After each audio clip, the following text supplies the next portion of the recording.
Zone d'ombre. Écrire, c'est lutter avec soi-même pour trouver les mots, mettre la vie en mots comme un bijou. Quand j'écris, j'essaye de donner un rythme à tout ce que je ressens, entends, vois et de le transformer ainsi en poésie. Quand je peins, je transforme les mots en couleurs et en formes. Je voudrais dire à tous ceux qui m'ont accompagné et encouragé dans mon parcours artistique depuis de nombreuses années que j'ai toujours été à l'écoute. Certaines choses ont immédiatement trouvé un terrain fertile, d'autres n'ont refait surface que des années plus tard, dans une pensée soudaine. Rien ne se perd. C'est l'idée fondamentale de ce volume en mots et en images. On essaie de nous diviser en noir et blanc, d'expliquer le monde de manière schématique. Mais en réalité, nous naviguons toute notre vie dans des zones grises. Et ce gris se décline en de nombreuses nuances, parfois plus claires, parfois plus sombres, mais toujours brisées d'une manière ou d'une autre. Le serment de la montagne. Sous moi est suspendu un alpiniste mort. Moi aussi, je prêche au bord de l'abîme. Le temple de Vénus, sur Mélos, tes membres ont été brisés et tes yeux regardent vers le bas, vide. Tu cherches en vain ton temple et tu as bien honte de ta solitude.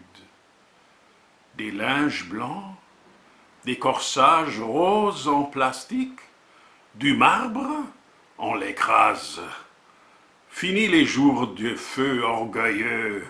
Aujourd'hui, tu es disponible, mes chers.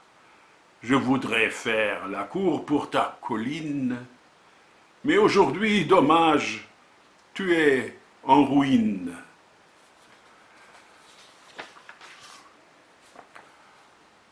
Le chaise vide, la partie branlante qui te soutenait autrefois n'orne plus que des images, inclinées et basculantes, proches de la dissolution.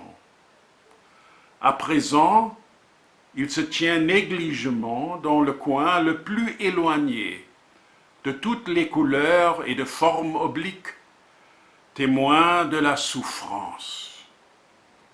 Tu t'es soulevé, tu repousses maintenant les doutes et la chaise de côté les laisse à l'insouciance aller à la mouette. La chaise reste ainsi vide. Ne soutenant personne, elle s'efface au second plan qui la vacille laidement. Idylle. Je me balade le long de la clôture et j'admire les idylles derrière le grillage. Et soudain, je me réjouis le chaos coloré dans les rues bruyantes, car je vis en plein milieu.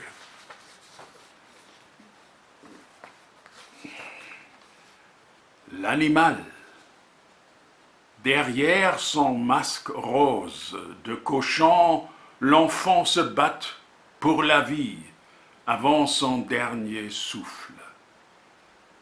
Dans tes yeux brille la toute dernière question, le mécontentement avant la réponse silencieuse. Dignité. À la recherche de la dignité perdue, nous précipitons dans les rues sombres.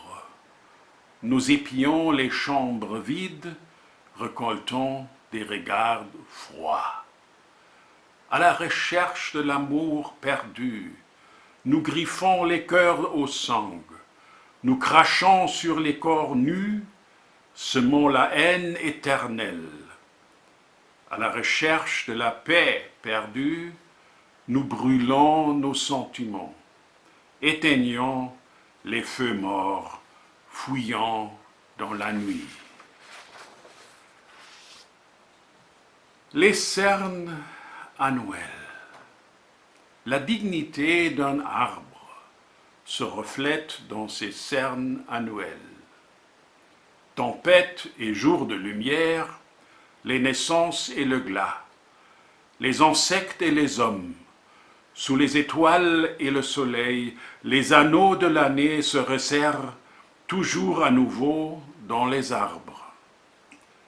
La dignité d'un être humain se mesure en anniversaire, naissance et les sonneries de la mort, vivre et aimer toujours à nouveau. Sous les étoiles et le soleil, des orages et des jours de fête, les rides de l'année se creusent plus profond autour des yeux aveugles. Merci.